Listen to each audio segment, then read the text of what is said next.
how do you find purpose? I think that's going to be the challenge. I agree. I'm the same. I'm the same way. I don't know if that's because a lot of people find purpose in their work and their meaning, and like having goals and setting those goals and achieving them on their own versus just being given a certain amount of money. Right. You hear the stories about people that come from rich families and you kind of take it for granted, right? Like you don't have to earn it, so it doesn't feel as good. Right. Yeah. So I think, I don't know if that's the way to go. Yeah, it's going to be interesting. Yeah, for sure. Unless you have like some sort of social program where it's just like, okay, you get this universal income and you need to participate this many hours to the community in cleanup, or you can pick whatever, random kind of act of kindness towards the community you want to go perform and like log them.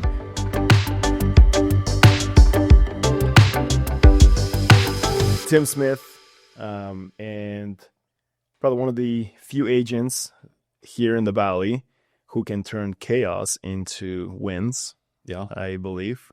Based on some of the stories you've told me in the past. So why don't we go into, a little bit of your background, right? Where are you from? When did you move here? Let's start with like some of those basic, simple things. Yeah. So originally from Utah, grew up there until I was 10 years old. My dad, Park City. Okay. Well, I grew up in Salt Lake. My dad lived up in Park City. Okay. And then he's a broker up there. So he had a real estate company, and then he owns a restaurant up there as well. Okay, cool. So kind of started out in the restaurant industry, just bus boy, serving food, stuff like that for him. And then when I was like 14, and then then I got my real estate license when I was 19. So right out of high school, that was kind of my plan, just watching my dad do his thing, and he was encouraging me to do that. I didn't know what I was going to do for a living. I wasn't planning on going to college or anything, so it's kind of a natural fit for me. And then, so got my license when I was 19. Didn't do a whole lot with it. I was just kind of immature and not ready for all of it, And, I did a little bit of property management for him, and then just kind of managed some of his files in the office, did some open houses. Didn't sell any houses for the first few years. And then did a bunch of odd jobs in between when I was 19 up to like 27, still trying to figure out my way and figure out what I was going to do with my life. Right. And then I've been back and forth a bunch. Like I lived in Park City for a little bit, then I came back to Idaho, then moved back to Park City, and then eventually ended up in Idaho full-time back in 2016. Went to college for a little bit, went to CWI, still trying to figure things out. And then I ended up running into an old high school friend, Garrett Pancari. And he told me, he knew that I had my real estate license, and he said that he has a brokerage and they provide leads, and asked me if I'd be interested in doing real estate full time. And so I said, sure, let's see what that looks like. Mm-hmm. And it just took off from there. Like, I guess I didn't realize, I was always scared to get into real estate because I didn't know how you get clients. I didn't know anyone, wasn't super social or anything like that, didn't have a huge network. And so that kind of stopped me for the first few years after getting my license. I just didn't know what to do with it. Sure. And my dad wasn't set up at his brokerage the same way that Garrett was at his, where they provide leads from like Zillow and Facebook and stuff like that. So went over there, jumped on his team, and then they just started sending me leads. And that's when I got full-time into real estate. Is that LPT? Yeah, so we switched over to LPT 2 years ago. It was at the time that I joined the brokerage, it was Team One Group Real Estate. Okay. And then they just switched over to LPT now. Yeah. So you've been with the same guys. Group. Yeah. Just you started. Yep. Dustin Cagle and Garrett Pancari. And then back then it was Doug Middleton was our broker. Cool. So since 2016 then. 2016. Cool. Yeah. So there's a lot in there. Yeah. To unpack. Right. So first of all, what kind of food? Right. Yeah. Did your dad do in the restaurant? Oh, let's see. So he has it's called Main Street Pizza and Noodle. Okay. Pizza, pasta, burgers. You can't go wrong with pizza. No, you can't. Yeah. No, it's amazing food. He got really lucky actually. He got this space back in, I think, 1988 is when I started, or 89, right before Park City was on the map. I was 4 years old. Yeah. Yeah. So really good timing for him because it was still kind of undiscovered up there. But Yeah, he got a spot right in the middle of Main Street, in Park City, and perfect location, and That's cool. he's done really well with that. So, I worked in the restaurant business, oh yeah, through like some part of high school, college, and it's very demanding. yeah, It's a very demanding industry. hmm Um, people think that when it closes, it closes. No, yeah, sometimes the cooks, the hmm buzzers, managers, hmm they're still in the back yeah, until 1, 2 in the morning, getting everything like tiptoe clean. yeah. So how was he able to manage owning a restaurant and real estate? Two very busy, very you got to be on your game industries. Mhm. How did you see him manage that? Well, he delegated, right? Like he wasn't super hands-on at the restaurant. His more of his time was spent on the brokerage, and he really just had the brokerage so that he could buy and sell deals on his own. And then he had a team of agents underneath him that were kind of independent agents. But the restaurant, he had great general managers, just leaned on them. I eventually became a general manager as well. Um, but yeah, it was very demanding. Yeah. Not something I would want to do. At first, like I thought that would be my future, is taking over the restaurant and jumping into that. Why not? It's just, like you kind of said, it's like 24/7, Mm-hmm. super stressful job. You're dealing with a lot of people, um, managing a lot of different personalities. And yeah, it's just super challenging, like getting everyone on your level of like what your expectations are as Right. how it should be ran and what the service should be. And Park City, I don't know if you know, but Park City is kind of a transient town. Okay. Like a lot of people are in and I out. haven't been there. Visa, like on visas, a lot of people travel from out of the country and stay there just for the winter, Okay. for the season. So it's really seasonal. So getting like solid employees that are going to be there for a while is super challenging. So I don't know. I didn't like it. Not It's my not thing. for you. Yeah, I always gravitated towards real estate, and partially just because I saw my dad's success with it, buying and selling, and yeah, I mean, it just I liked what real estate had to offer as far as like no ceiling, as far as what you can potentially make, right? Like it's just what you put into it, you get out of it. And Sure. so that's what drew me to it. I've always kind of had like a entrepreneur brain. I've always wanted to start my own business. Not super into working for people. I mean, I kind of work for people still, right? Clients, Just in the way of like having like some corporate. other boss entity to have to answer to constantly. Yeah, exactly. Like I like the idea of just building a business, and yeah, so kind of a natural fit for me. That's awesome, man. A couple things that I know that you mentioned there, which I think is pretty crucial, is like no matter what business you end up in, you have to have like the right group of people Mm, to make that business kind of work, yes. right? So, um, do you see your self eventually maybe going the route of like having like your own brokerage, or are you good with where you're at as an agent under a brokerage? Mm. I think I've been putting a lot of thought into this, but yeah, I think the ultimate goal is to maybe start a team. That'd Mhm. probably be my next step. Yeah. But more of like a micro team, nothing big. Like I don't want a group of 20 agents or anything like that. Okay. I want to kind of grow it piece by piece, one person at a time, mentor people and like teach them and train them to become successful. I don't want just a bunch of agents that hang in their license. Um, Right. so I am interested in doing something like that. But no, as far as like getting my broker's license, I might get it eventually just to have it, but I don't want to Yep. be the broker. I'd rather just hang my license at a brokerage and let them take that liability and all that stress, because there's a lot of like managing people involved with that. That's another reason why I don't necessarily want a big team. Right. So I want to stay focused on what I'm doing. Got it. Okay. Yeah. Yeah, and I there's another bigger team in the area too. I'm friends with the owner, and I asked him the same thing. I'm like, you're pretty much like a brokerage. You're functioning almost as one. Yeah. Why not just take that extra step and get the license for brokerage? And it's just they don't want to take on the liability. Yeah. Right. They just want to be able to stay focused on recruiting agents and developing them. Yeah. Right. And so it's an interesting kind of like line, Mhm. right, where people draw between I want the team, but no, I'm not gonna go to where I have to now take on all the liability. So Yeah. that's where joining the brokerages that are already existing is a plus. Yeah. Yeah. Cool, man. Yeah. Uh, where do you see, what are you seeing on the ground right now this year, 2025, or what, November? Mhm. What are you seeing this year that out on the ground, right? And selling real estate, what are you seeing as in terms of maybe buyer seller behavior, Mhm. market dynamics, days on market, Yeah. stuff like that? Yeah. Well, it's been a challenging market for a lot of people. I think it's been a pretty down year for most realtors, just with the high interest rates and the low inventory. Hmm. From a buyer perspective, I mean, we're seeing a ton of people moving here from out of state, California, Oregon, Washington. That's been the bulk of my clientele. Yeah. It's been pretty slow as far as locals. It's kind of the golden handcuffs thing going on with mortgages, right? Everyone wants to stick with their low interest rate. I'm one of those Yes. people too. For Doesn't sure. want to let go of that, so For that's been sure. affecting the market quite a bit. The high interest rates. Yeah. But the new construction has like been the big thing for me.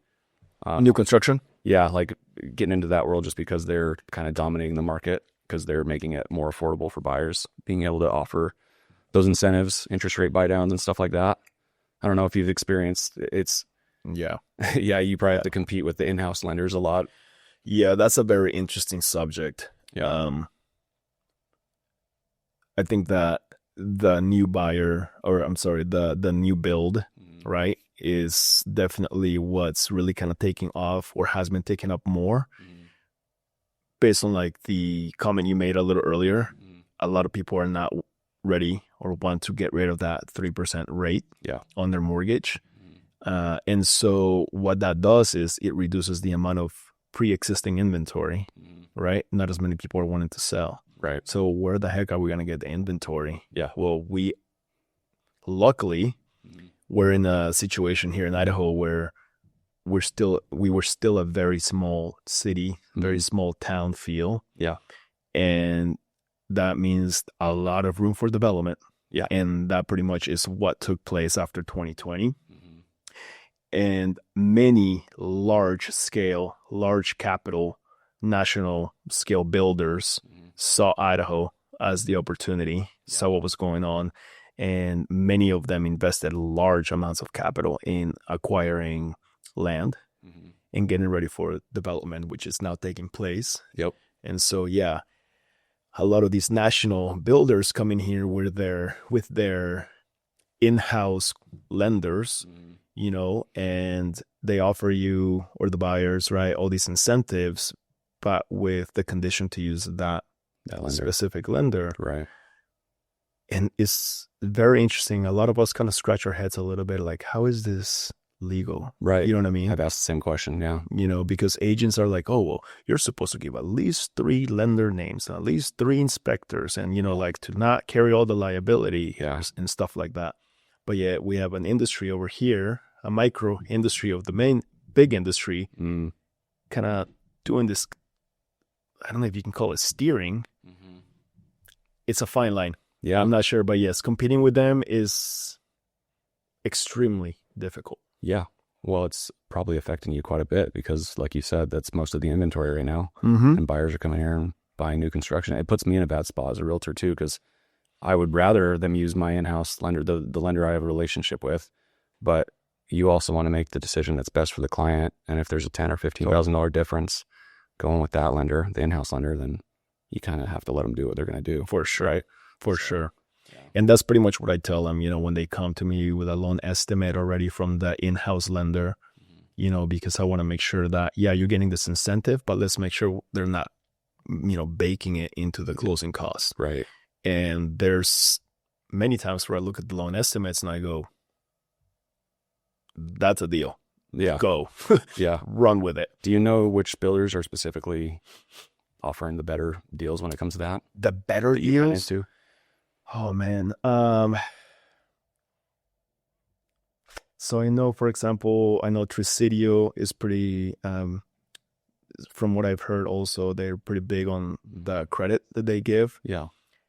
The one that we love working with, because they're very smart about that, is CBH. I agree.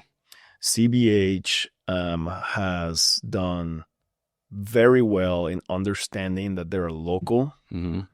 builder And yes, they got huge and they sold part of that business to a big national level capital, big capital in business, but yet kept the local feel, right, for the industry. They haven't lost touch, if you will. Yeah. So they offer some great incentives for buyers, but they don't force you to use any specific lender. Right. And they don't change the incentive structure. Correct. Yeah. And I think that's a switch they made recently because they were doing it before, like a $10,000 difference if you use ours. But yeah, no, I appreciate CBH for that too. They also treat their agents really well. Yes. Versus some, I don't want to call names out, but some are just easy to work with in both ways, right? Correct. Incentives and with the realtor commissions and stuff like that. So totally. Absolutely. I agree. Yeah. What are some of the things that you're seeing on the ground too that make a deal work? Like, what is the one thing that you resort to usually, like either through your negotiations or through the entire process? Like, what's the one thing that you see actually moves the needle towards both parties agreeing and getting a transaction done? Yeah, I mean, it's really just making that monthly payment affordable. So trying to navigate that and find a situation where you can get the interest rate lower. That's been the biggest pain point for buyers, is just that. And so, yeah, I mean, there's not much. I'm not doing very many deals with existing inventory these days. It's all new construction. It's difficult. And that's probably because a lot of these buyers are from out of state, and that's just the bulk of what there is to choose from. Right. But that's the main thing, is just navigating through all the different builders and different incentives and what they have to offer, and finding the one that is the best deal for them.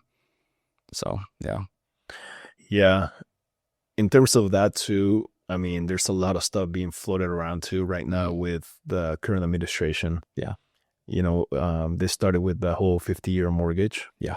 And I think that they got so much backlash on that I think they're tossing it to the side, hopefully. Yeah. And now the newer thing I heard them float is portable mortgages. Yeah. That's pretty intriguing. Those are very interesting. Yeah. Very interesting. So apparently these type of loans get done already in Canada and the UK. And there's two kind of ways to go about it. So do you know kind of how that works? How that portable I was just doing a little bit of it. You'd be better at explaining it than me. But yeah, I mean, I watched it and it was super intriguing. Definitely better than the 50-year mortgage. So. Yeah. So in like the most simplistic way, I think, is, let's say you want to buy a $500,000 house, right? And your current loan on the house that you own is for $200K. So you have $200K outstanding for 3%, right? And then you want to buy this new house as $500K. But if you go buy it, today's current rates, let's call it 6%.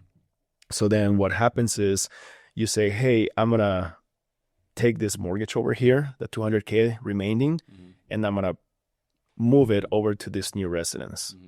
So now I have $300K left to figure out. So let's say you put $100K down. You're then financing another $200K at 6%. So now two ways that this can go, and apparently one way is done in Canada and the other way is done in the UK.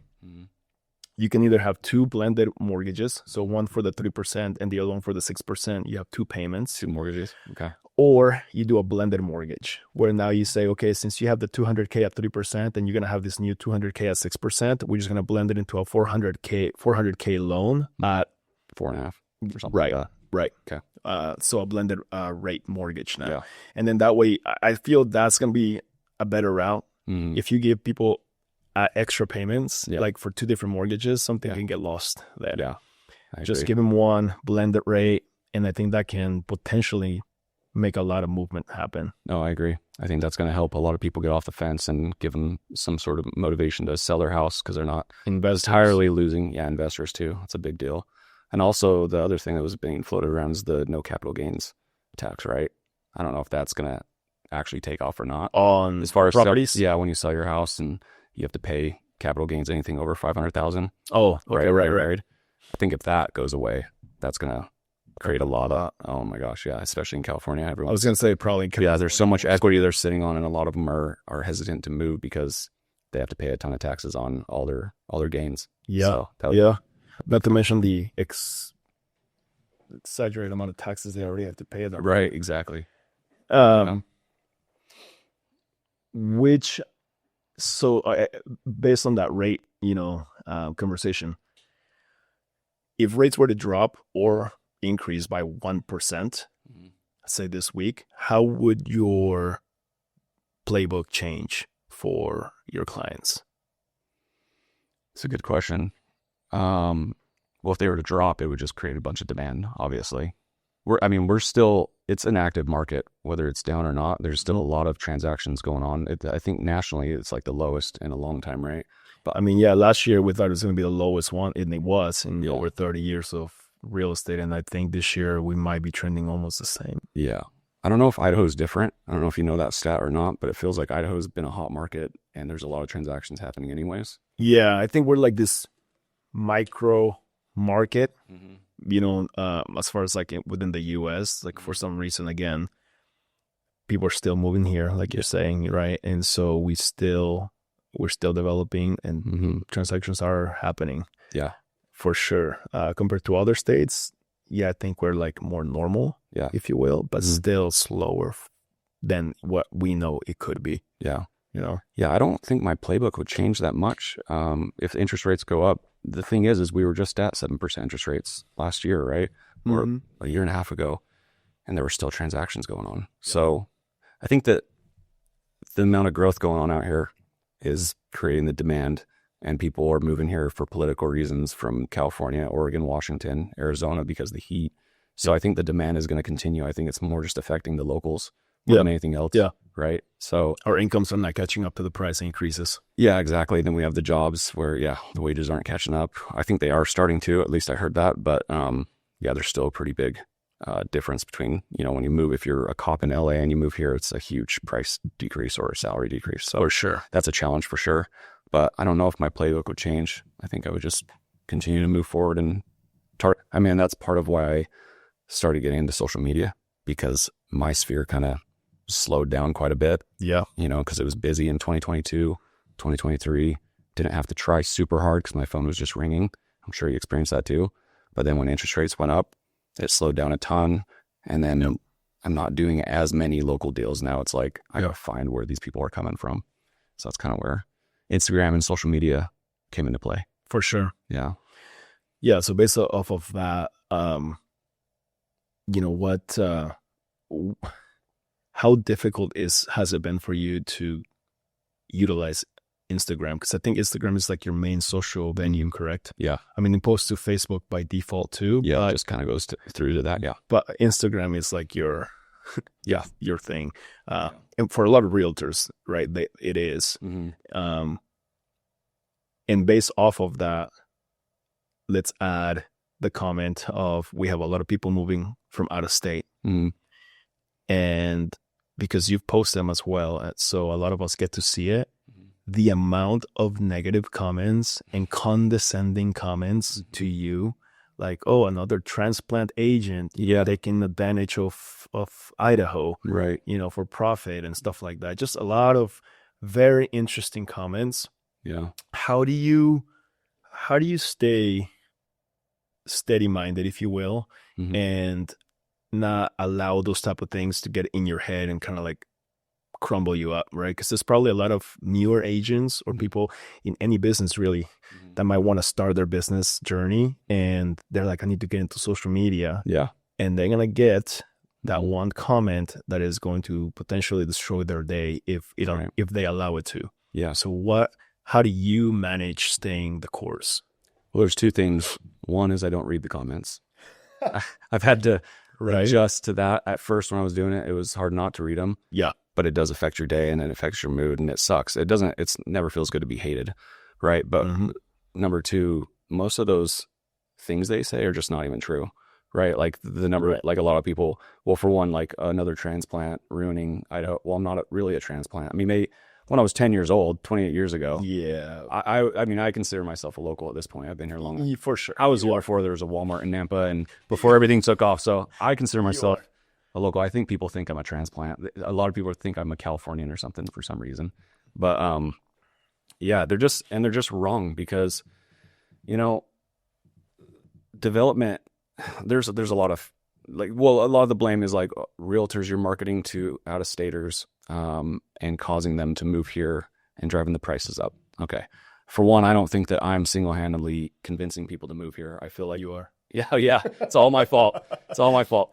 No, like, yeah, my little 8-second reel of me walking down the street is definitely convincing them Yeah. to move. It's like, well, that's So, it. yeah. We're moving right now. Yeah, see, it's just a marketing strategy for me, right? As an agent, I'm trying to get in front of these people, and Mhm. like, of course, you should be doing that if you're a realtor, right? Because you're trying to build your brand and network yourself and market, and that's part of the job is marketing, a huge part of the job.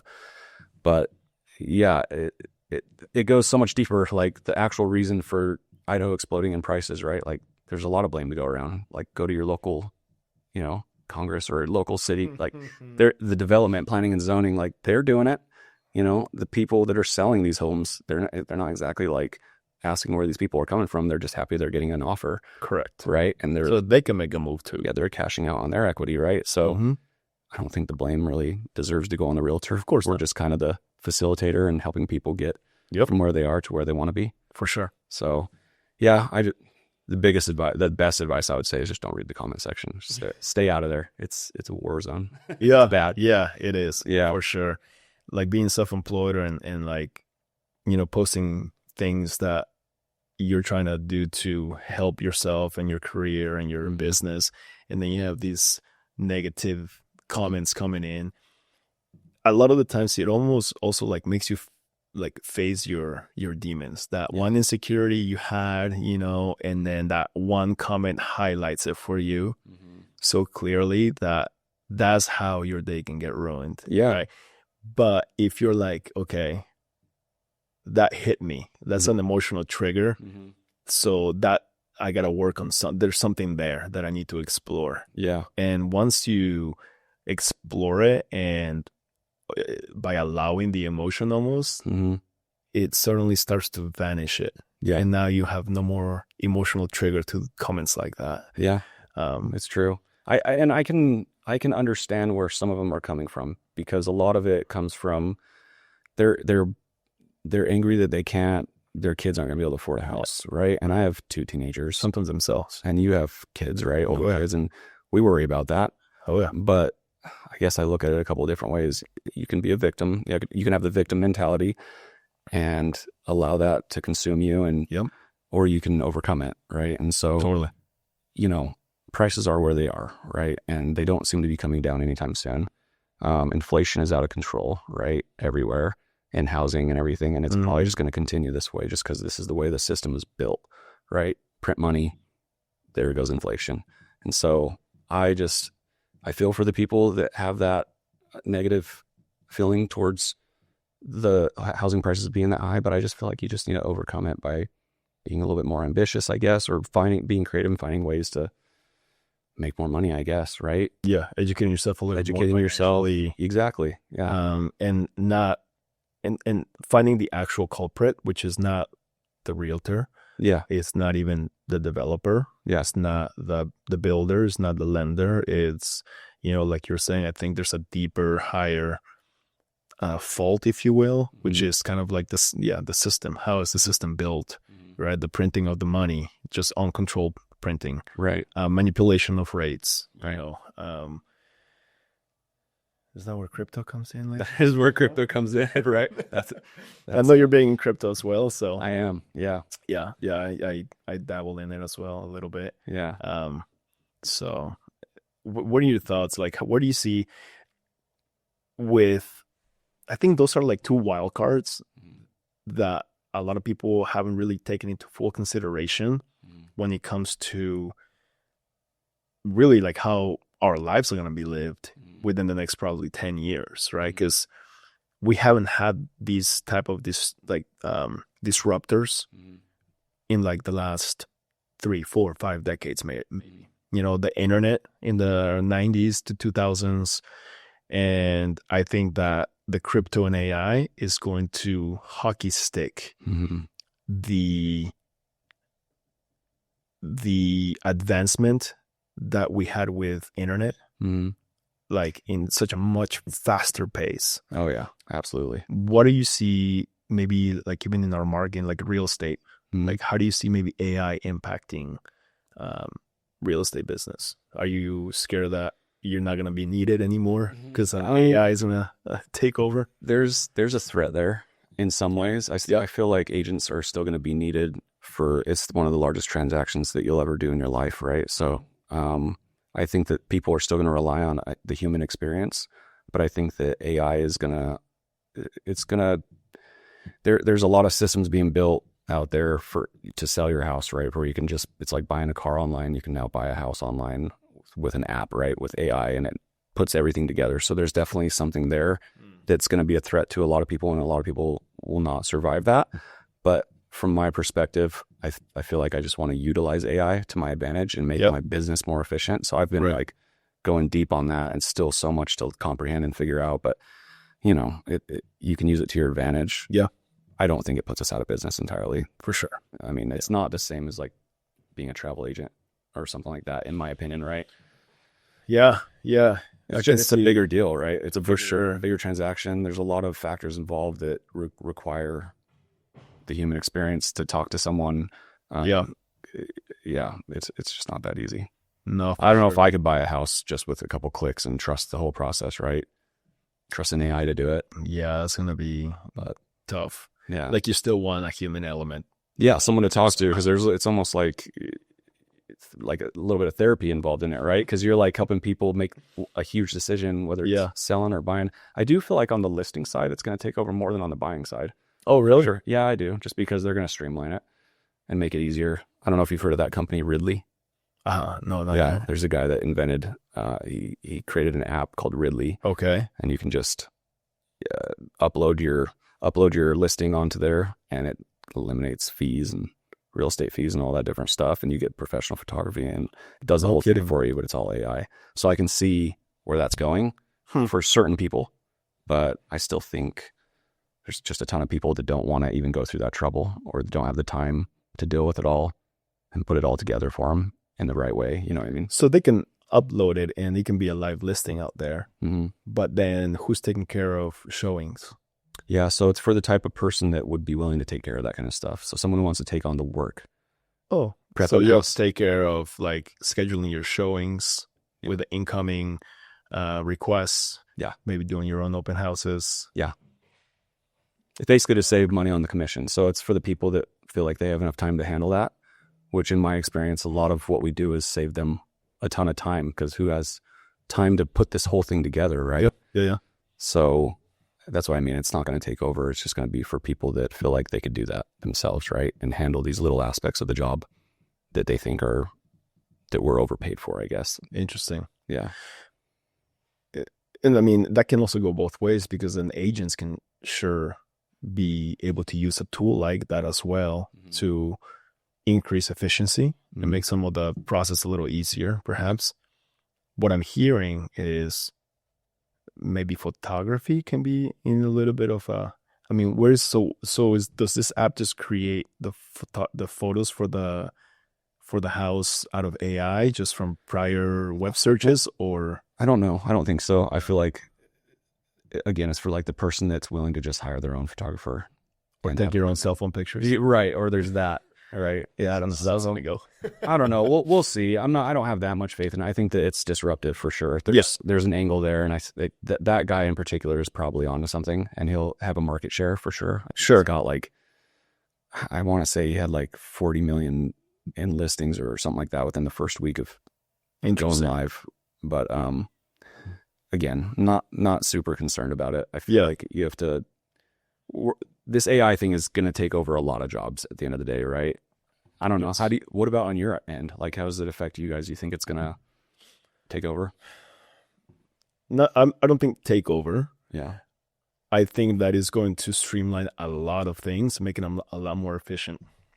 So I think the front end, the sales, the person that's in the sales role, they're going to have to get even better at connecting with people, and being able to show empathy and good negotiation skills. not like the super salesy type of thing. Mm-hmm. The reason for that is because that's the value you're going to have behind the AI. Where I see AI disrupting in the lending world, I think is going to be processing, underwriting, and appraisals. Right. Because if you're able to somehow streamline guidelines a little bit better between Freddie Mac and Fannie Mae for conventional, and then you have your VA and your your FHA and your USDA. But if they are able to streamline guidelines a little bit easier, because there's a lot of complexity still in there,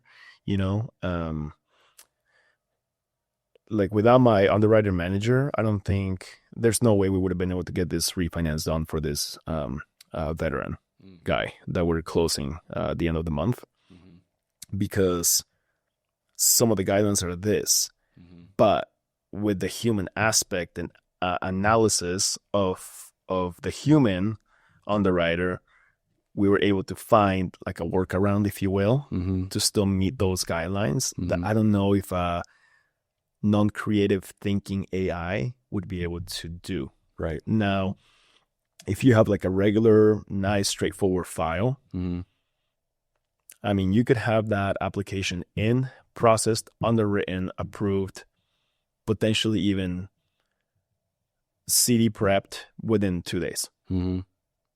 So instead of waiting 30 days, typically 20 days, depending, right? Yeah. You would only have to wait the current federal waiting time requirements, the 3 days prior to closing, issuing the CD. Yeah. So, I mean, you could potentially close within a matter of 5 to 7 days. Yeah. If that was the case. Right. Processors, a lot of the times, if they streamline a lot of the systems of where you go and get the verification of employment, the insurance, some of the extra documents, and you have a central hub that can access for all that information. I don't know if you need processors at that point. Right. And maybe you don't need as many underwriters because the AI will be underwriting it. Yeah. And then you just need one main underwriting manager that oversees the system to make sure that it's being approved correctly. Yeah. And then appraisers, if there's a way, I mean, in the MLS and Zillow, right, even though Zillow is not very accurate, especially for Idaho, because we are a non-disclosure state. But if you have access to, the county records, current sales of similar homes, you can just have AI run the CMA and then say like, okay, like this is the appraised value. This is what the appraised value that we're going to take for this house. And then have the appraisal done literally that day of the application. Yep. Yeah. So I think those 3 positions are probably the ones that are going to be disrupted the quickest. Yeah. Yeah, that makes sense. And so you're in a decent position because it doesn't sound like it's as much going to affect you. Like you can utilize it to become more efficient and do more, have more production. Yes. And that's how I look at it too on the real estate side is I can have way more conversations a day with AI. Yeah.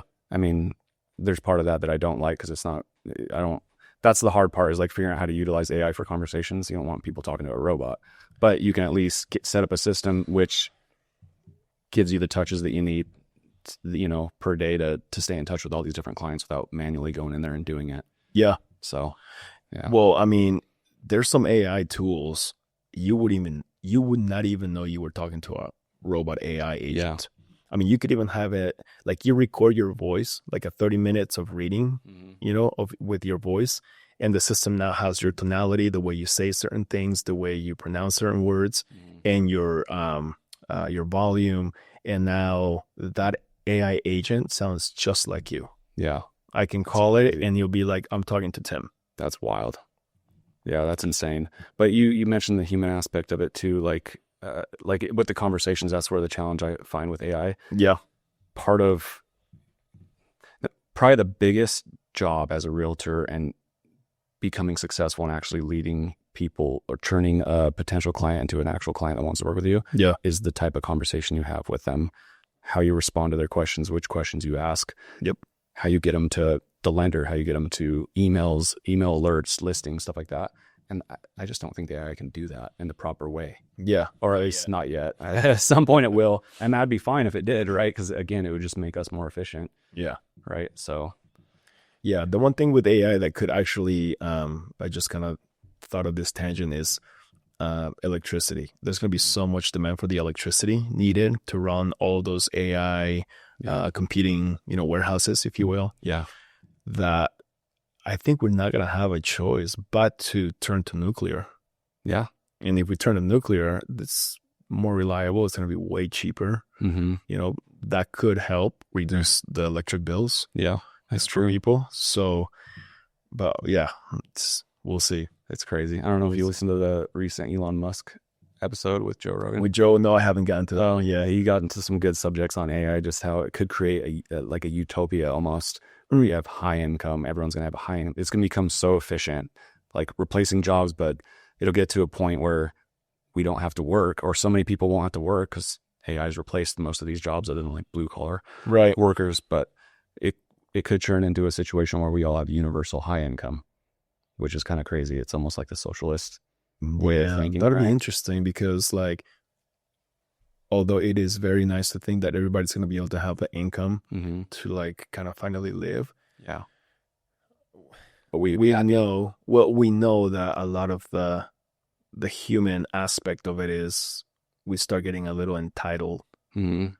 Like, what happens then if that stops? When it's just given to you, yeah. Yeah, like, or are you just, like, what do you do?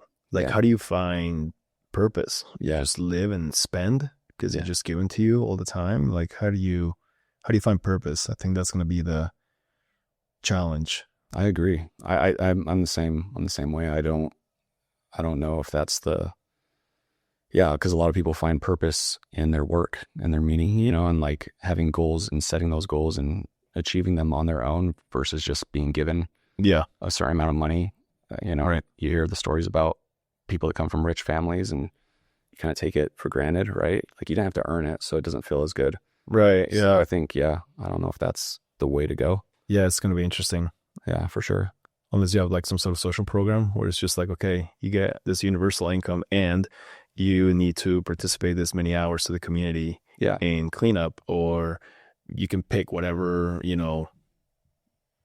random kind of act of kindness towards the community you want to go perform and like log them. But now it's like, okay, so that leads to social score. Yeah. Right. Oh yeah. We don't want to go down that road either. So yeah, that's going to be very interesting.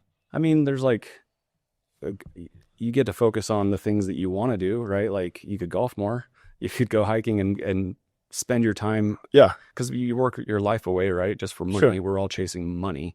So I like that thought, but I still feel like achieving stuff on your own, for sure, it builds your confidence and happy. I just think it's an overall part of your happiness. Yeah.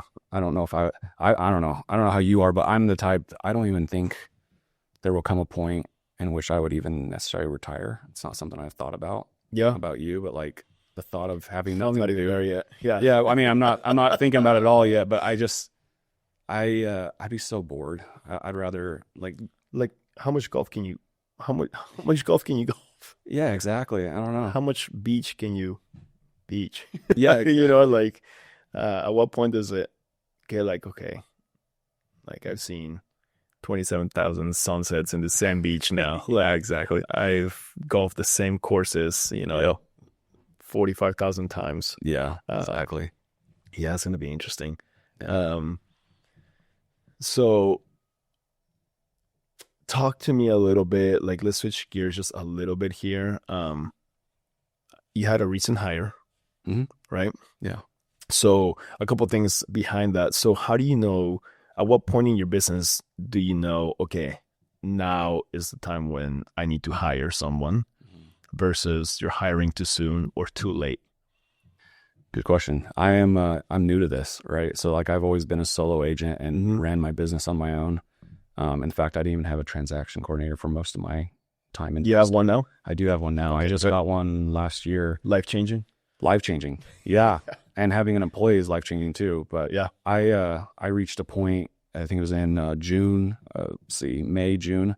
I was just getting very busy, and I'm super grateful for that. But I was getting so busy that I couldn't keep up with anything, right? I was just constantly showing homes, managing transactions. I had no work-life balance. Working until 8 at night. I was just exhausted mentally. And again, like I was super grateful for it, but I was burning out. Yeah. And also my back end systems were just like falling apart. I was letting a lot of potential leads fall through the cracks. And that had a lot to do with my growth on social media. It kind of happened really quick. All of a sudden, like I had all this success from it, but I wasn't prepared for this success. So I wish I would have hired someone a lot sooner so that I could have taken advantage of that a little bit more. Yeah. But yeah, I feel like, yeah, that would be the advice I would say is like, before you grow too fast, maybe get something set in stone, like Have the right systems in have place. the right systems in place. But yeah, Kyler, he's been really helpful for me.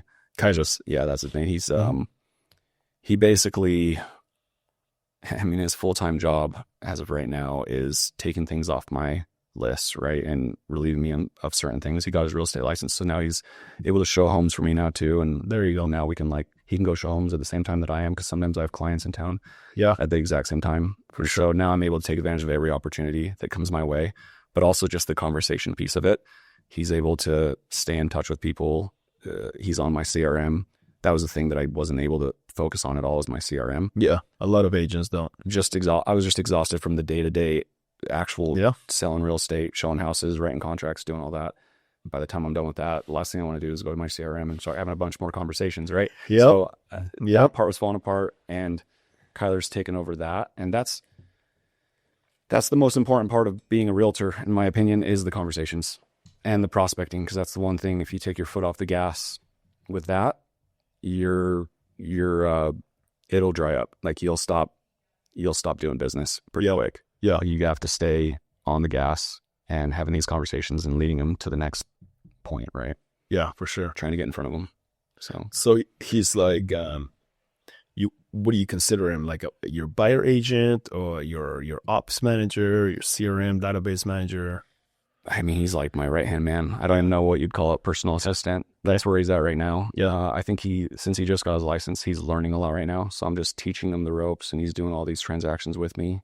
But that takes time too. Takes a long time. He's got a really cool opportunity though, because he's jumping on with me while I'm busy. So he's got deals. He's watching them all. Cool. Yeah, he's seeing them start to finish and all the different scenarios that I'm going through. So he's going to get a lot of on-the-job training, which is really cool for him. But I think the overall goal is let him do this for all of next year, help me out, and grow. We want to grow the business. Sure. Take advantage of everything that's going on and keep the momentum going. But eventually, I obviously want him to get into production on his own and maybe take some deals completely off my table. Right. And manage them himself. I think the overall goal with him is to hopefully become like a business partner. I think that's what I'd really like to do. Yeah. Because one of the things that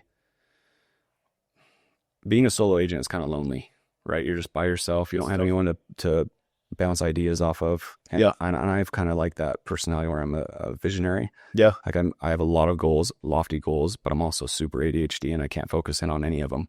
I just go so many different directions that it's hard to get much done. Right. Yep. And so that's what I'm most excited about. Having him on the team is just, he can help me out. Yeah. He's like a clone for me. He can go do stuff and we can build this together. So for sure. Yeah. It's been really cool. You see any of your kids maybe joining you in the real estate world? My son. Yeah, he's showing interest. He's talked about it. He's still young. He's 16, so he's got a ways to go. But I know that's kind of his goal is when he's old enough, get his license and jump into that. He's watched the whole social media thing and he's on it too, or at least he was for a little while. And so I think he sees that and is like, oh, what a cool job, right? Which is funny because I never thought I would be someone who's on social media, and that's part of my job. It's so weird. Yeah. But it's something that I've had to treat as a priority at this point because it's worked really well. So yeah, that's awesome. Are you still getting leads from the broker? No. Okay. It's 100% Instagram. Nice. Yeah, So and my sphere, just like yeah, past clients, referrals, and stuff like that. yeah, yeah. When did you decide to shut that off? That would probably be the beginning of this year. The end of last year is when things started to work on Instagram. It took a while to get to there. Got it. So I had the lead flow coming in from my brokerage all of 2024 up until probably August. Okay. And then the social media thing started to kick in. I started getting leads and figuring out how you get leads and then figuring out how you convert those leads. Right. And so Yep. since then I turned it off, and I have, I spend so much time on that. There's so much to do on that to take advantage of what's in front of me. Yeah. There's no way I could take on more Right. at this point, at least. So, And a lot of the times too, some of those internet leads, they're very difficult. I mean, you got to nurture them for 8-9 months before something starts to kind of finally, come to fruition in some way, versus people that come to you directly because they see you and they're like, okay, get to know, like, and trust you. this is kind of like the guy that I think I want. Yeah. Which is my favorite part of it, right? Because it breaks the barrier. And Yeah. I don't feel like I have to prospect necessarily as much. Right. Like we already kind of have established a little bit of a relationship just based on having commonalities, having things in common. Yeah. Yeah. So it's pretty cool in that way. What CRM do you use? Lofty. Lofty. Is that broker provided, or is that something that you went off on your own and found? Yeah, it's broker provided. Oh, however, I did just get into a new CRM called ReachApp. I don't know if you've heard of that. Super cool. Another one of those AI things. It's going to be a disruptor, but we're shifting into that right now. It's also provided by the brokerage. You have to pay like $100 a month for it, but Okay. it's amazing. It's integrated with MLS, and it'll do all your marketing and create little things for your social media for your just sold or open houses and stuff like that. It's a database. It's MLS search tool. It's got all kinds of cool stuff. So, Cool. Yeah. There's a IDX website with it. I don't know. No? Not sure. We just got into it like 2 weeks ago, so Okay. I'm learning a lot about it. Cool. But pretty cool. And it's broker provided as well. So it's Or with discount. Yeah. yeah. So they partnered with ReachApp and Cool. get a discount for it. But Yeah, it's good to be in like a place where they understand a disruptive technology coming and embracing it rather than fighting it. yeah. So that's good. That's awesome that they're doing that. Yeah. What's Kyler, right? What has been a doozy transaction that he was like, how did you even save that? There's been several. There you go. There's been several. I mean, I'm in the midst of it right now. Like I had one deal today fall apart before I got here. Yeah. So, and that was just one of those, What was the cost? my buyers were writing an offer contingent upon the sell their house. They're trying to sell their house in Utah, and That sale fell through. not their sell in Utah. They just haven't been able to sell their house.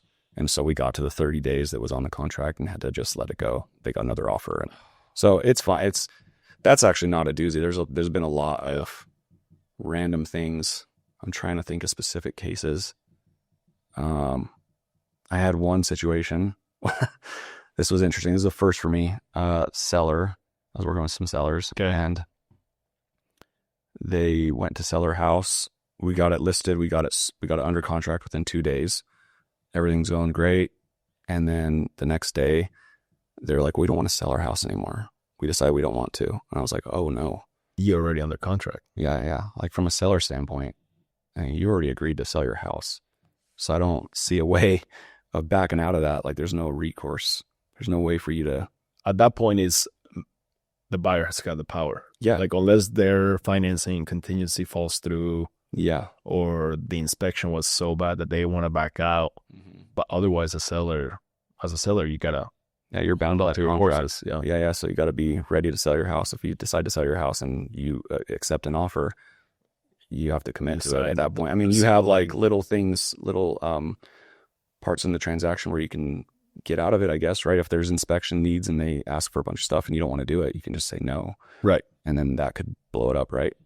But Cool. Or if the appraisal comes in way low or something like that. Sure. But that's it. So that was tricky. So he experienced that. I don't even know how I overcame that. That was just not much you can do when you're in that position, right? From a seller standpoint. Yeah. So- if it's contract bound, yeah. Yeah, so that was kind of unfortunate. But But they ended up selling they them. ended up selling and buying a house, and everything went fine. Okay. So Yeah. what was it? Did they get cold feet about like the house in particular? Because they just had like all these memories I there. think it What was just the moved. financing of the new purchase? No, I think it just moved quicker than they expected. Like, it was literally went and sat down with them, talked about the plan, selling their house. Yeah. Had their house listed within about a week. Yeah. After that, going into the next weekend, I don't think they anticipated me selling it in 2 days.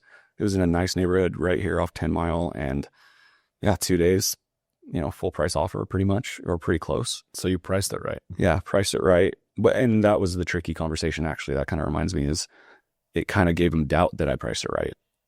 And that's a tough one, right? Because they're like, well, why did it sell in 2 days? I'm like, well, that's actually a good thing. You don't necessarily want it to sit for 2 weeks, 3 weeks, right? Like, we dialed it in perfectly to the price, so it would sell within a week. Right. But sometimes it's hard for you to understand that, because it almost gives you from the seller standpoint, like, do we underprice it? Right. And I gave them some doubt. So those were some tricky conversations to have too. And, breaking it down and really looking at all the different comps in the area over the last little while. And Yeah. and it came down to, it was just a really desirable neighborhood and a really nice house. Right. I think the price was right. It just came to that, like, location. All the good mix. The mixture of mix all of all the good things. Yeah. made it happen really quick. Yeah. So, yeah. What are your thoughts on like the big developments? Like, for example, what's it called? Like 6,000 acres right there. Villanova. Villanova. Yes. Yeah. Yeah. Have you taken a look? But yeah, I've driven through it once. It's going to be crazy. Yeah. Super cool. From pretty much like almost from like Emmett Highway, and this is going to connect all the way to Avamore, right? Towards Horseshoe Bend. Yeah. Have you been out there? That's insane. We drove when it was starting to be developed, maybe mid-year or end of last year, something like that. So there wasn't a whole lot, just 11/3 movement. Yeah. No, it's fully developed now. Well, not fully, but there's, roads, all that stuff, houses being built. And yeah, there's going to be some really awesome houses out there with crazy views of the hills and everything. Do you know the price point out there? I think they have some starting in like the 700s. 700s and so? Yeah, I think so. I mean, some of the houses that are going to be on some of those little hills with the view of Bogus and all the mountain range right there, those are going to be amazing views. Well, the location's cool too, just being right in between McCall, not right in between, but like close access to McCall and Cascade and all that. And then, 20, 30 minutes from Boise too. Yeah. So yeah, it's going to be a hot community for sure. I think Emmett is going to blow up as a result. Sure. Yeah, it is. So yeah. That's amazing, dude. What would be some of the things that you would do differently if you had to, like, just getting into real estate? Like, if you had to start over today, what would you do faster? What would you slow down on? What would you implement right away?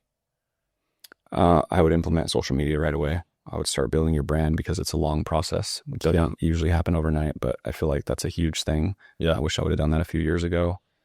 If I was just starting today, I would implement AI immediately. That's been a priority for me too, is just finding ways to make you more efficient and get more done in a day, more valuable. Yeah. I would say add value, create guides, resources for clients. I would do that immediately as well. Another thing that I'm working on is just creating free resources to give to people, because at the end of the day, the more value you can add to a client's experience, the better you're going to do. Yeah.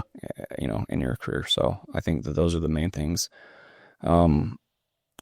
The same thing applies to any agent that's starting out today, is how many conversations can you have in a day?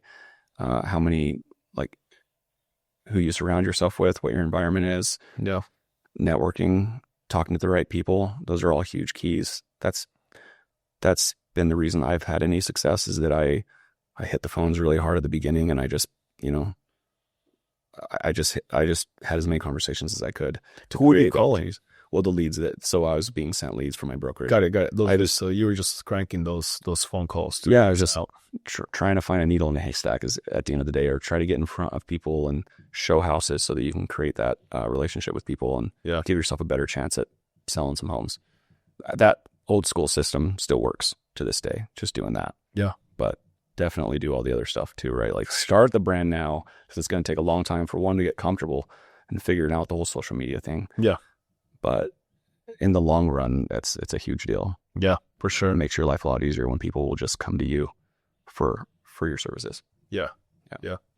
As you know, as an entrepreneur, business owner, if you will, um, I think that a lot of people, especially when they first get into real estate, because it's let's be real, it's a lower point of entry, Yeah. to real estate. So you get a lot of very young people joining, Mm. and they get that first commission check, Mm-hmm. second, third, and then tax time comes, Right. and they're like, I have to what? Pay taxes? Mm. And I owe what? 20 grand? Where the hell am I going to get that from? Mm. Right. So it's just like, what are some of the ways that you budget your commission, right? Like, how do you see it not as like your income, but the business income, and how do you allocate from there, right? So how much do you potentially, do you have allocation buckets, like marketing gets this much, investment opportunities gets this much, business tax, gets this much? Do you have an allocation system? I wish I could say that I do, but I don't necessarily do. I have an allocation set for my taxes. I transfer probably 25% of all my commissions into a high yield savings account. Okay. That pays some interest, right? And let it sit there for a while. Yeah, yeah. My old system was just buy Bitcoin. I've done that too, where I just transfer 25% or 30% straight into Bitcoin. So it's like your savings, business savings. Yeah, Bitcoin. Okay. Now I can't sell my Bitcoin, so it doesn't really work that way. So I don't want to sell my Bitcoin to pay my taxes. So I don't do that anymore necessarily. Still invest in that, but that's now what I'm doing, is just putting it into a high yield savings account for the commissions. But as far as like allocation for budgeting other stuff, I just feel like the way I've always done things is live well below your means. Mm-hmm. Don't spend money. Get a nice healthy balance in your account and live that way. Yeah, yeah. Right. Don't buy the fancy car unless you can really afford it. Don't get into a house that's way more expensive than what you can handle. Right. Those are the rules that I stick by. Sure. And just living well below my means. Yeah. That's what I would say. So at the end of the year comes, and then you have 25% of the commissions put to, in this tax savings account. Mm. Then do you actually go and like pay the taxes? Mm. Or, because as a realtor, you have a humongous advantage in buying property. Yeah. Because then you can do especially I think that they brought it back, the depreciation. Yeah. Like first year almost depreciation, right? So that helps offset a huge amount of your income. Yeah. Potentially. Yeah. Have you done that? Are you planning on doing that? Or I've done I'm planning on doing that next year, as far as buying like an Airbnb, and there you go, doing the cost segregation study and depreciating it all in the first year. So it's a huge tax advantage for that. For sure. I've done it in the past, but I didn't do the cost segregation study. So I own an Airbnb. I own a hair salon. My wife runs that commercial building. And so you get tax advantages for that. Got it. But yeah, no, that's a huge thing, is finding ways to mitigate your taxes. Yeah. And that's kind of where I'm at for next year too, is trying to find something like that. Yeah. And that's a big one. Cool. Yeah. Cool. Yeah, that was a big thing that I think a lot of people forget. It's like, oh, I get, all this income, like big commission checks. Yeah. But it's like, well, actually you have to allocate for quite a bit of stuff, like the expenses and taxes alone. Just that right there can be almost 50%. And then if you have splits with your broker, now that can be another at least 0.5% to 1% sometimes, right? Depends on the broker you're with. Yeah. So even though people think 3% is too much for you, so it's like, well, not really 3% most of the time. Yeah. Right. It's up much lower after you consider all those expenses. So yeah. It's not easy money. For sure. People think, right? For sure. And if you have an assistant, now you have to pay that. Say for the office, there's a lot of expenses. Yeah. Another thing is the 401k. I've been good about that over the last few years, is maxing that out when you can, taking advantage. So you can buy a truck to mitigate your taxes, right? Yeah. That's always the fun purchase, right? Is you can just write that whole thing off. Yeah, for sure. For sure. Do you then, are you kind of like set up as a W-2 employee from your S corp, if you will, like business? Yes. Then that's how you manage to get the 401k. Yeah, exactly. Cool. So you can match the employee match with that. So you can put up to like, I don't know what it is. It's based on what you W-2 yourself, but it's up to like 40 grand sure a year you can put in your 401k. So who's your CPA who like advises you on all of this stuff? So my CPA is Jordan Grigg. He's out of Garden City. Okay, cool. Yeah. You like him? How long you been working with him? A few years. Yeah. Yeah, he's good. I would be, if you're looking for someone who's going to give you a bunch of tax advice, probably not where you'd go. Got it. Like if you're looking for tax, like you want to hire a tax strategist at the end Got of the it. day, if you're trying to like save on a bunch of different things or research that kind of stuff. Got it. But he's great at, doing the normal CPA stuff. Yeah. He can Yeah. tax returns, and Yeah. he's helpful for sure. That's awesome. Yeah, there's definitely a difference between the tax strategist Yeah. type of CPA versus the I'm filing your taxes Yeah. CPA. Exactly. Yeah, that's cool. Yeah. Where do you see Bitcoin going? Well, I know it like tanked a little bit in the last couple months, but yeah, I'm happy about that. Buy more of it, yeah, buy the dip. Yeah. yeah, there you go. I get excited when it tanks. It's just it's on sale, right? So buy it. Yeah, I think it's going very, very high. Yeah. I'm a big fan of Michael Saylor. I was just gonna say, yeah, you followed Michael He's Saylor. probably right about everything. That's what I think. I think it has so much room to grow. I mean, you got countries adopting it. You have states. I think New Hampshire just passed a bill for it. You got our president saying they want to use it as reserve currency. You have corporations that are getting it. You have BlackRock, the ETFs. It just keeps like the second largest holder of Bitcoin. It just keeps going. Like all the catalysts that people predicted from 2020 and why it would go from where it is now or then to now, it's all come true so far. And it's a finite supply, right? You only have 21 million Bitcoins and only so many to go around. Right. And as these corporations stock up on it and use it as a reserve account, it just sits there and grows. So they're not selling it. Yeah. The whole ethos behind Bitcoin is buy and hold on for dear life. Yeah. So that right there, if corporations are doing that, if countries are doing that, states are doing that, and then there's only so much. You got a supply and demand problem. It's really simple. Pay attention. Yeah. Simple. Yeah. That's why when I went down the rabbit hole of reading about it, it's like, oh, this isn't complicated. It's simple. Supply and demand. There's only so much. So. And the utility behind Bitcoin really is just value hold, right? Yeah. I think value hold, transferring money from one place to another is another value thing but not a high speed, like not frequent transactions, right? It's more like I think that's more like an XRP thing, right? I don't know much about that, but that might be more along those lines. But no, I see it as a store of value. Yeah. I see it protecting your cash or your fiat instead of it being, instead of inflation taking all of your money, there's inflationary technology, right? Yep. And so there's that. And then it's borderless. It's, you can't haul $1 million of gold over to Europe very easily, right? Mm-hmm. You can do that on a Bitcoin card or a Bitcoin USB pretty easily. So you have a cold wallet? Yeah, you have a cold wallet. That's the way I would do it for sure. Oh, for sure. Yeah. I just got my decent card I'll transfer stuff into. So. Okay. Yes, sir. Well, that's awesome, dude. What are your main goals for next year? And maybe 5 years from now, what do you see Tim Smith doing? So I really want to set my brother-in-law, my assistant, Kyler, up. He's 28. And so my main focus is on building this business in a way that he can be successful at it, because he took a leap of faith on me. He was working at American Construction for 8 years, and he one night asked me like what this whole real estate thing is about. I told him about it. I told him that I was thinking about hiring someone. It's kind of a perfect timing thing. And he was like, yeah, I'm thinking about switching, like doing something different. I'm like, well, you can join me, but you might take a little bit of a pay cut because it's, it's real estate. Yeah. And it's unpredictable. And you're just starting. Yeah. You're just starting. So that's what's keeping me really motivated, is I really want to set him up and mentor him and get him to a point where he can keep doing this forever. Because that's cool. Again, he took a huge risk on me. So yeah. That would be the goal for 2026. Obviously, want to do more production, sell more homes, and keep that going. Build a team, maybe bring on another person, a buyer's agent, maybe someone else for admin, but keep it kind of that micro team. It's hard for me to think much further out than that. I'm focused on the here and now, and 2026, I'm definitely thinking a year out, but 5 years, it's hard to say. Sure. I would love to get to a point where I'm buying my time back. That's kind of the next step too, is, I don't want to work my entire life away. I want some time freedom too. For sure. So getting to that point of financial freedom, getting time freedom again too. So heck yeah. Yeah. That's awesome, dude.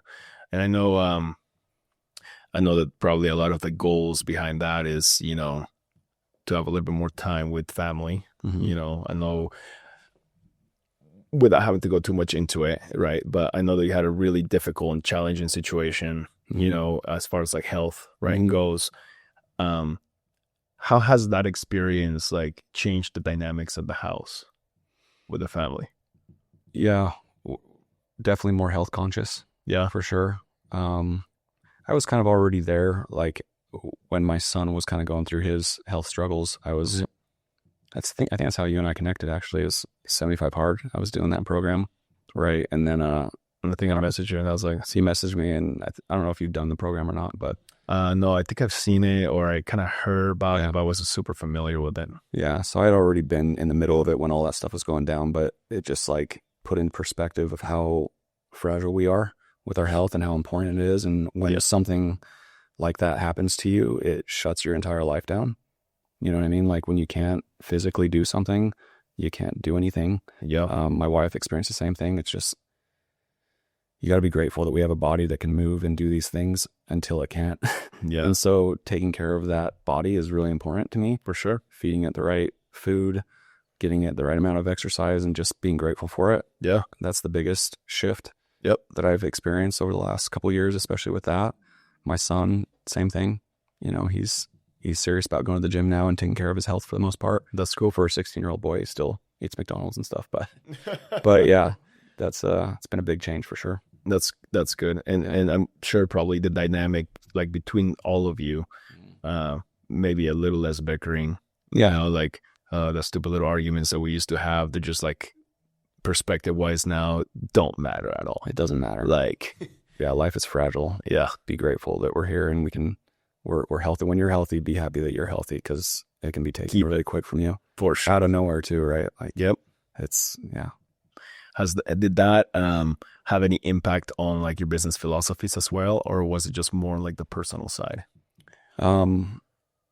Yeah, no, I mean, it all goes hand in hand as far as discipline and as far as like taking care of your health. For sure. That's been the biggest change for me, is that once I did that 75 Hard program, it changed my mentality on everything and my self-awareness too. Like being aware of the type of stuff you're eating on a daily basis, and being accountable for all of your actions and for everything that you do, and being disciplined to do the things that you don't want to do. That's one of the biggest things, is like, because one of the things is you have to do 2 workouts a day, every day, rain or shine. One has to be outside, one has to be inside. For 2 days. Yeah, for 75 days straight. You have to eat a clean diet the entire time. No sugar, no soda, no drinking. Read a book, 10 pages a day. I can't remember what else. Gallon of water a day. So anyways, like having that discipline to do the things. Oh yeah. Because you're inevitably going to not feel like doing it, and you have to like not negotiate with yourself. Yep. Because you obviously want to sleep in and stay in your warm bed, or you obviously want to eat a cheeseburger or have a drink, right? And just being aware, like having that self-awareness to fight through those urges and temptations and say, nope, I'm going to do what I said I was going to do. Yeah. And that 100% translates to business, because especially being self-employed and having no one looking over your shoulder, you have to be the one that is intentional and making those decisions and being disciplined Totally. to do the things that are going to get you further and not behind, right? Yep. So yeah, 100% hand in hand, they go together. That's awesome, dude. Yeah. Thanks so much for sharing all of your insights and, part of the story. I didn't want to get too much into it just yet, just more of like talk about the lesson that, you were able to get from it.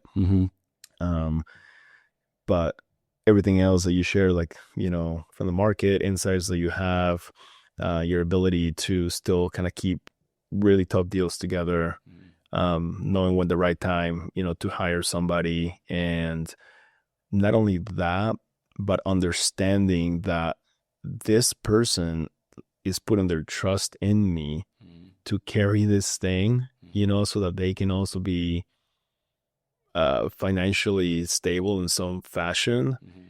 It kind of really puts a little bit of more pressure on that wanting success, right? Yeah. And I think that when you start pouring into others, when you start doing something that's bigger than just for you, you're gonna get more success a little bit quicker too. Yeah. So pretty excited to see where your next couple of years go. Yeah, you too. Yeah. Yeah. That's gonna be awesome, dude. Thanks so much, brother, man. Yep. Thank All you. right. Hopefully we'll do it again. Yep. Heck Sounds good. yeah.